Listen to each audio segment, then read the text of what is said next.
part of LakeFusion 5.0, this shows a couple things that we've introduced in this release, and that includes reference data management and complex data types to allow for one-to-many attribute handling. On the reference data management side, we can see a couple of our attributes such as organization type and status take advantage of reference data. If I click this organization type, for example, or this status field, after clicking into status, I can see that it pulls up the reference data and the crosswalk that exists there to help standardize source values to what we consider as the enterprise accepted value.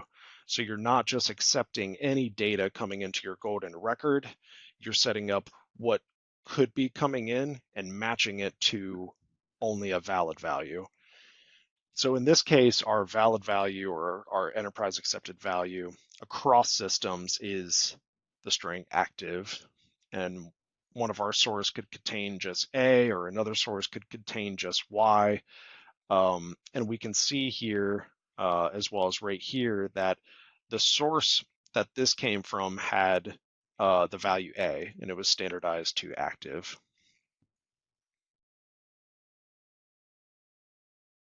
So now we can see that address struct with the multiple individual address elements underneath that. And finally, I want to create perhaps a organization type field. So I'm going to call this organization type.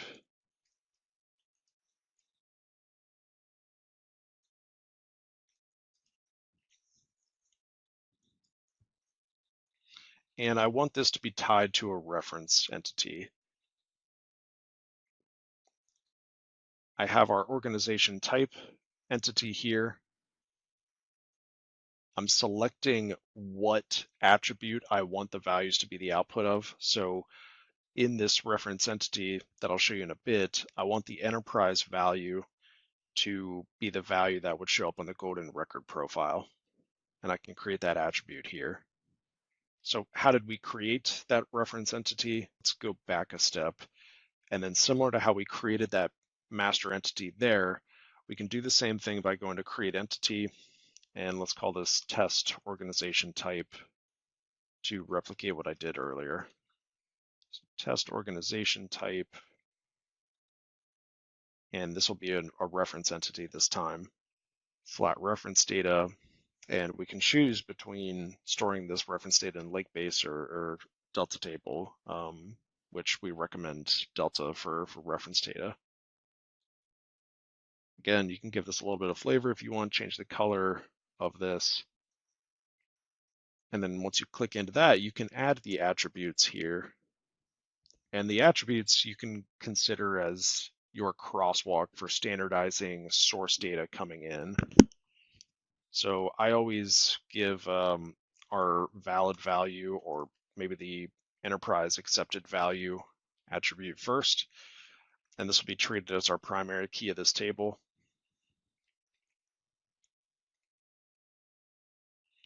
And then I go to add additional attributes for basically as many variations as I see coming into this. And these attributes could represent different source systems coming in, or if you have one system, but you're expecting multiple different values for a single organization type, you can create additional attributes here to handle those.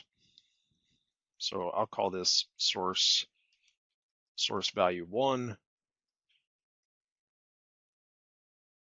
create attribute, and then source value 2.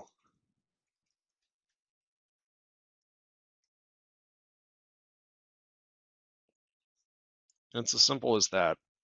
I can then go to map the data to populate this reference entity. This can either be populated from a source delta table if you already have this structure set up, or if you have data in a delta table that you just want to map to this.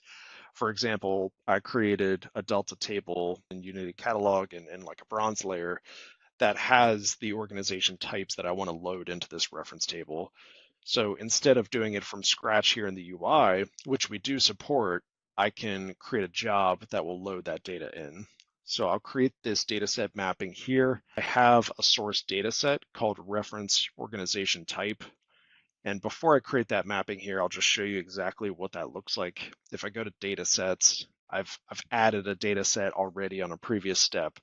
And I've got this ref organization type dataset that I've brought in.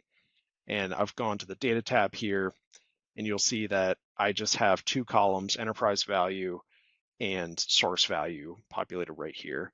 So because I already have a Delta table that has this crosswalk that I've put together, I just want to map this to the new reference entity that I've built. So I can go back to that reference entity and go to map datasets and then create a mapping. I'm going to point to that dataset that I just showed, and I can just map the columns here. The source column of enterprise value maps to the valid value entity attribute I just created. And then I can pull in this source one value and map it to this, or I can, also map it to that as just a placeholder. So now that I have a mapping here, I can go to Integration Hub and I can create a job to load in that source reference data to the target reference entity that I just set up. So test organization type reference load. I have test organization type right here. I've got a few options here for merge behavior. When source record exists and reference entity, I can choose to say, anytime this job is run, the source data always overwrites the reference entity values. It is authoritative. Or I can say, whatever decisions the steward makes when it comes to editing the reference data, that always survives. Or anytime there is changes coming in, either inserts or updates, it's going to flag for review. When source record does not exist in reference entity, we can have it automatically insert into that reference entity from that source table I had, or I can flag it to review by a data steward first. I'll hit save here. And now we have a job set up.